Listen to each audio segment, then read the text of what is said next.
A foreigner can't survive in the province.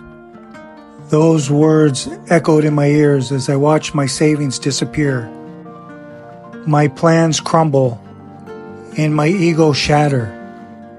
They were right. Within 1 year, I had lost everything. But what emerged from those ashes wasn't just survival, it was a complete rebirth that no one saw coming. Today is a bittersweet day. We're driving to Bacolod to drop off Gido, my wife Caroline's nephew, who has lived with us for several years. He's heading to Manila to start a new chapter in his life. And while we're sad to see him go, we're also incredibly proud of him. As we're driving along these roads, I can't help but reflect on my own journey. How I came to the Philippines over 15 years ago, not knowing what the future held, and how this place has transformed me in ways I never imagined. There's a profound idea that has guided me through my darkest moments. Your word is your wand. The words we speak shape our reality.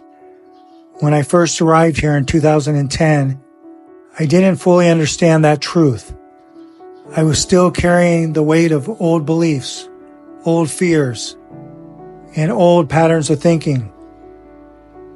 But over time, something shifted. Through God's divine intervention, I began to discover my true voice. I realized that the words I spoke to myself, to my family, and to the world had the power to create my reality. And that realization changed everything.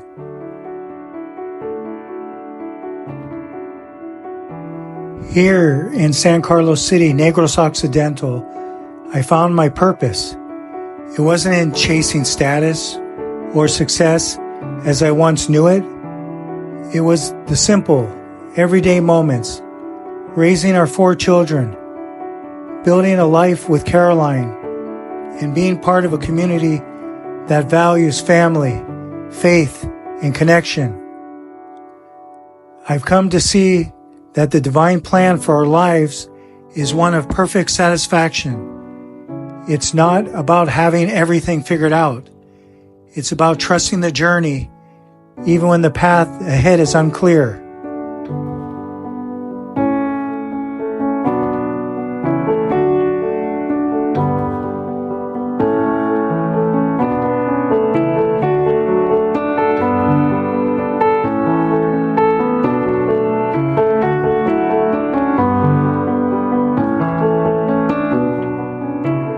Gido has been such an important part of our family. He's not just Caroline's nephew. He's like a son to us.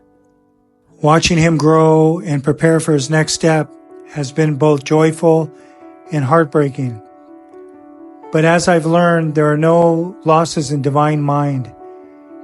Gido isn't leaving us.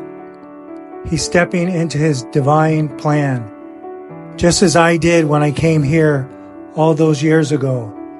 And while it's hard to say goodbye, we know this is part of his journey. As we say goodbye to Gido at the airport, I'm reminded of the power of faith. Faith that he'll find his way. Faith that this is all part of a greater plan.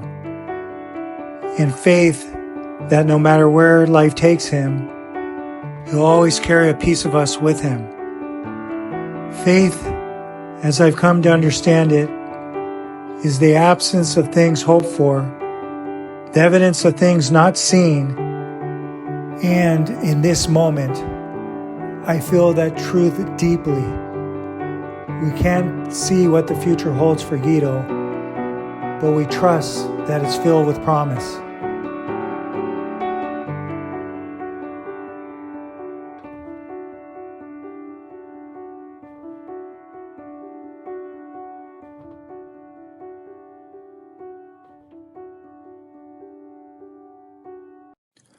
On the drive back home, I think about how far I've come, how the words I've spoken, both to myself and to others, have shaped my reality, how I've learned to trust the divine plan, even when it's hard, and how I found true wealth, not in material things, but in love, family, and connection.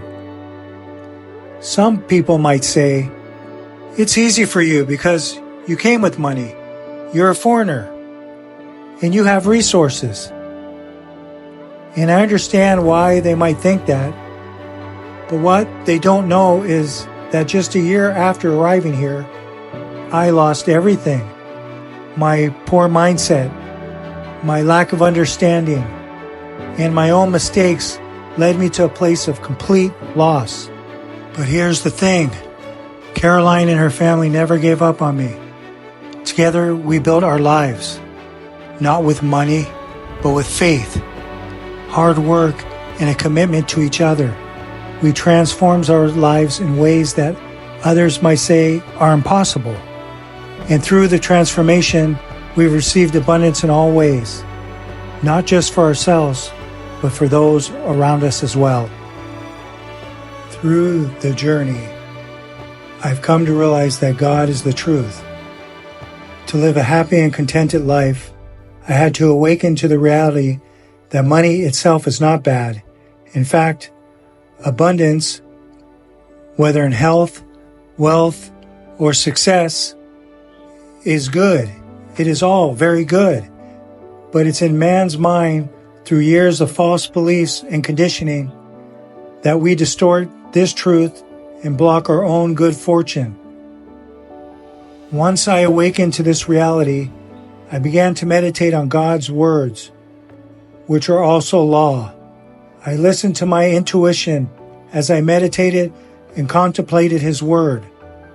Over time, the voice within became louder and stronger. I followed the gifts that God has blessed me with, just as He has blessed each one of us. There were moments when fear tried to take hold. Fear of people, fear of situations, fear of lack, fear of not being enough or not being good enough.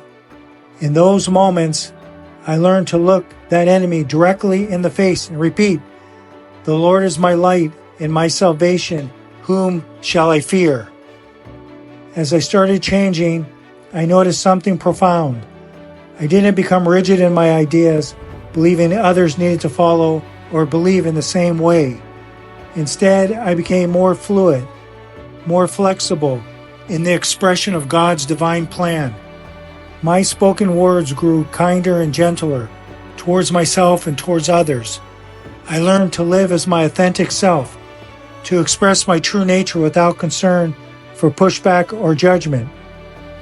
It's a confidence I never knew before, one that is far greater than anything I could have ever imagined on my own.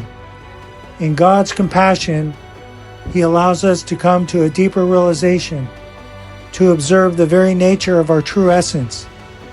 When we let Him take the lead, our self-imposed limitations fall away, revealing our unique capabilities, realized and expressed in ways we never thought possible.